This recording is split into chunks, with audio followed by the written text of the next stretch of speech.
A rip current is a narrow, fast-moving channel of water that starts near the beach and extends offshore through the line of breaking waves.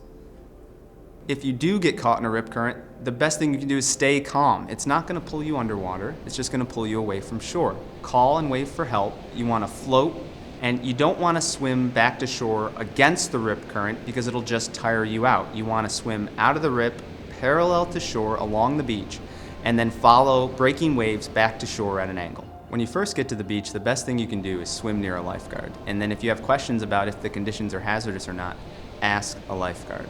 And then many beaches have things like a flag system or other forms of communication to be able to tell you if the conditions are hazardous. But if you go to a beach without a lifeguard, when you get there, you want to make sure you know how to spot a rip current, and if you get caught in one, know how to get out. And then when you go in the water, always bring flotation. Always let a lifeguard make a rip current rescue, because often the people that try to make rescues themselves end up being the ones who drown. Instead, the best way to help is to throw them something that floats and immediately get a lifeguard for help.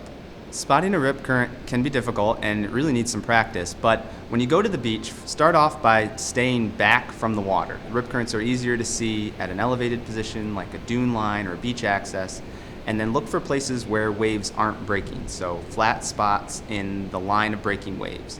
And then also where there's maybe foam or sediment in the water being transported away from the beach offshore. Before you go to the beach, always check your local beach conditions. Look at the wave forecast. If you have waves 2 to 3 feet high or greater, you could have strong rip currents. And then look to see if there's a hazardous rip current statement for your local beach. And then always check the tide as well. So rip currents often occur at low tide, and so if you're going to the beach during a period of low tide, just be mindful that strong rip currents could occur. People often misunderstand and think that rip currents only occur during bad weather days at the beach, but actually you can have strong rip currents with sunny days and waves of only about 2 to 3 feet high. And the reason for that is that rip currents aren't really caused by the weather, they're caused by the waves and other factors like the tide and the shape of the bottom. Rip currents can occur anywhere you have breaking waves, like large sandy beaches on the open ocean.